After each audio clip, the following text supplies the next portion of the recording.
नमस्कार मित्रांनो, बातमीची स्टोरी खरी आणि भारी आपल्या यूट्यूब चॅनलमध्ये तुमचं मनपूर्वक स्वागत। मित्रांनो, कधी काळी माणसांच्या वस्त्यांपासून दूर राहणारा बिबट्या आता कधीही आपल्या अंगणात येतोय, माणसांवर जनावरांवर हल्ला करतोय, त्यात अनेकांचा जीव जातोय।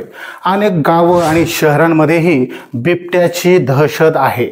पण मुळात बिबट्या जंगलातून आपल्या घरापर्यंत आलाच कसा, याचं उत्तर आपण देणारच आहोत। पण यापुढेही बिबट्या सतत घरापर्यंत येतच राहणार का, आणि बिबट्याच्या या दहशतीत आपण करायचं तरी काय, याची उत्तरं आपण आजच्या व्हिडिओत जाणून घेणार आहोत। त्यासाठी मित्रांनो, व्हिडिओ संपूर्ण पहा। वेगवेगळ्या विषयातले असेच अभ्यासपूर्ण व्हिडिओ पाहण्यासाठी आपल्या चॅनलला सबस्क्राईब करा आणि हा व्हिडिओ आवडल्यास लाईक नक्की करा। मित्रांनो, बिबट्या आपल्या अंगणापर्यंत का पोहोचलाय याचं उत्तर शोधण्यासाठी बिबट्या आणि माणसांचा हा संघर्ष नेमका कुठून तीव्र झाला हे पाहणं महत्त्वाचं आहे। चला तर थोडक्यात जाणून घेऊ। साधारणतः 23-24 वर्षांपूर्वी पुणे जिल्ह्यातल्या जुन्नर क्षेत्रात पहिल्यांदा ही समस्या पुढे आली।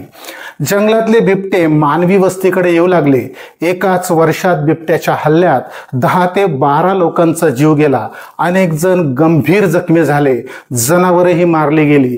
तिथून ही समस्या ठळकपणे पुढे आली। जुन्नर, आंबेगाव, खेड, शिरूर आणि त्यांच्या लगतचा भाग आजही बिबट्याच्या दहशतीखाली आहे। पण आता हा प्रश्न केवळ याच भागाचा नाही, तर संपूर्ण महाराष्ट्राचा झालाय। अगदी कोकण पासून विदर्भापर्यंत माणसाच्या अंगणामध्ये बिबट्या येतोय। मुळात अनेक भागात माणसानं जंगलाचा ताबा घेऊन आपल्यासाठी सिमेंटची जंगलं उभी केलीत, म्हणजे आपणच या प्राण्यांच्या अंगणात गेलोय। हे काही प्रमाणात खरं आहे, पण कित्येक पिढ्यांपासून माणूस राहत असलेल्या भागातही बिबट्याचा वावर वाढलाय, त्यामुळेच धोका वाढलाय। बिबट्या येतो, माणसं जनावरांवर हल्ला करतो, वन विभाग पिंजरा लावून त्याला पकडतो, काही दिवस थोडं शांत होतं, पण परत तोच प्रकार सुरू होतो। असं का होतंय हे जाणून घ्यायचं असेल तर बिबट्याचा स्वभाव समजून घ्यावा लागेल। कोणत्याही परिस्थितीत जुळवून घेण्याची क्षमता वाघापेक्षा बिबट्यामध्ये जास्त आहे। जंगली प्राण्याला भक्ष्य, पाणी आणि सुरक्षित निवारा हवा असतो। हा निवारा जंगलात मिळतो, पण भक्ष्य आणि निवारा बदलला तरी बिबट्या स्वतःला तिथं जुळवून घेतो, हे त्याचं मोठं वैशिष्ट्य आहे।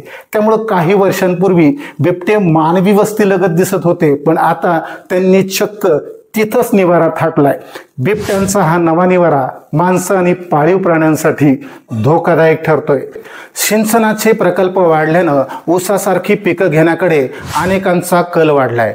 केळी, द्राक्ष, डाळिंब अशी जास्त काळ राहणारी बागायती वाढली, त्यामुळे साहजिकच पाळीव प्राणी वाढले। एकीकडे हे सगळं होत असताना दुसरीकडे ऊसासारख्या दाट पिकामध्ये बिबट्यानं त्याचा सुरक्षित निवारा शोधला। तिथं त्याला पाणी मिळालं आणि पाळीव प्राण्यांमुळे त्याच्या भक्ष्याचा प्रश्नही मिटला। जंगलात हरिण, रानडुकरं, माकडं, साळींदराची शिकार बिबट्या करतो, पण आता मनुष्य वस्तीत शेळी, मेंढी, कोंबड्या, मोर, डुक्कर आणि कुत्र्याची शिकारही तो करू लागलाय। जंगलातल्या धाडशी शिकारीपेक्षा ही चोरटी शिकार त्याला जास्त आवडू लागली। काही मिळालं नाही तर बेडूक, उंदीर आणि घुशी खाऊनही तो भूक भागवू शकतो। सगळ्यात महत्त्वाचं म्हणजे मानवी वस्तीलगतच्या या निवाऱ्यात आणि प्रामुख्यानं ऊसाच्या शेतातच अनेक बिबट्यांचा जन्मच झालाय। ते तिथंच वाढले, त्यामुळं बिबट्याच्या नव्या पिढीला जंगल माहीत नाही, तर शेती आणि माणसांजवळचा भागच त्यांचा मूळ निवारा झालाय।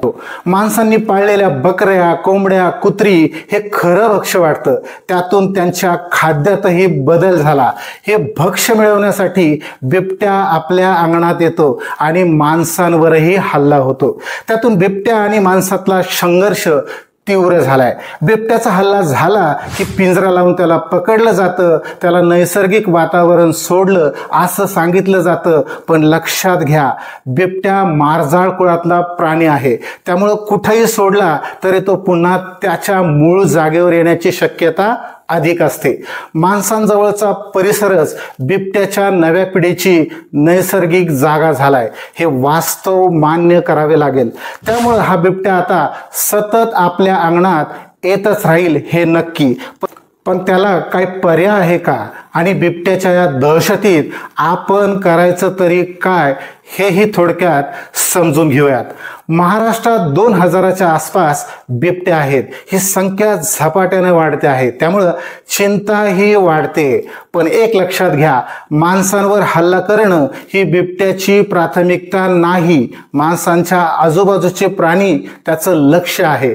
धोका वाटल्यास माणसांवर हल्ला होतो. बिबट्याचे अभ्यासक आणि वन विभागाने दिलेली माहितीच मी इथं सांगतोय, तर ऐका. बिबट्याचा वावर असलेल्या भागामध्ये शक्यतो एकट्यानं जाणं टाळा. एकटे बाहेर पडल्यास हातात टॉर्च घ्या. मोबाईल किंवा रेडिओ असेल तर त्यावर मोठमोठ्याने गाणी लावा. दोघे तिघे जात असाल तर मोठमोठ्याने गप्पा मारा. बिबट्याला तुमची चाहूल लागली तर तो तुमच्या वाटेला येणार नाही. बिबट्या शक्यतो आपल्या उंचीपर्यंतच्या गोष्टीवर हल्ला करतो. त्यात प्राणी तर असतातच, पण गंभीर म्हणजे लहान मुलेही त्यात असू शकतात. आजवर माणसांवरचे सर्वाधिक हल्ले लहान मुलांवर झालेत, त्यामुळं मुलांना अंगणात एकटं सोडू नका. शाळेला जाताना मुलांना समूहानं आणि मोठमोठ्याने गप्पा मारत पाठवा. शेतात खाली बसून काम करतानाही दक्षता घ्या.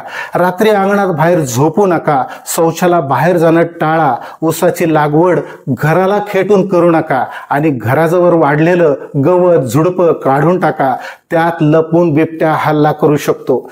घराचा परिसर स्वच्छ ठेवा. डुकरं, उंदीर, घुशी येणार नाहीत याची काळजी घ्या. पाळीव प्राण्यांची जागा शक्यतो बंदिस्त करा. अंगणाला शक्यतो कुंपण घाला. बिबट्याचा पाठलाग करू नका. पलटून तो हल्ला करू शकतो, त्यामुळं आपल्या परिसरात बिबट्या दिसल्यास वन विभागाला माहिती द्या. बिबट्या दिसला की अनेक जण लाठ्या काठ्या घेऊन त्याच्या मागे धावतात. तो भेदरतो आणि संरक्षणासाठी दुप्पट शक्तीनं हल्ला करतो. हे मीही पाहिलंय, त्यामुळं त्यातल्या तज्ज्ञांनाच त्याचा निर्णय घेऊ द्यात. मित्रांनो, नव्या निवाऱ्यामुळे बिबट्या कधीही आपल्या घरापर्यंत पोहोचू शकतो, त्यामुळे समस्या गंभीर आहे. बिबट्याची संख्या कमी करण्यासाठी निर्बीजीकरण करणं म्हणजे त्याची नसबंदी करण्यासह अनेक मागण्या सध्या होत आहेत. पण लक्षात घ्या, वन्यजीव सुरक्षा कायद्यात बिबट्या वाघाप्रमाणे पहिल्या यादीत आहे, त्यामुळं त्याबाबत कोणताही निर्णय असा तडकाफडकी होऊ शकत नाही.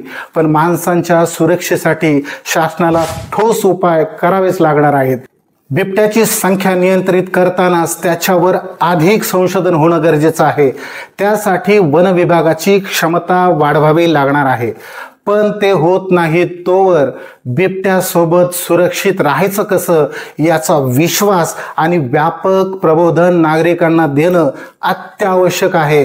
तरच अनेकांचे जीव वाचतील. मित्रांनो, अशाच एका नव्या बातमीच्या नव्या स्टोरीत आपण पुन्हा भेटूयात. धन्यवाद.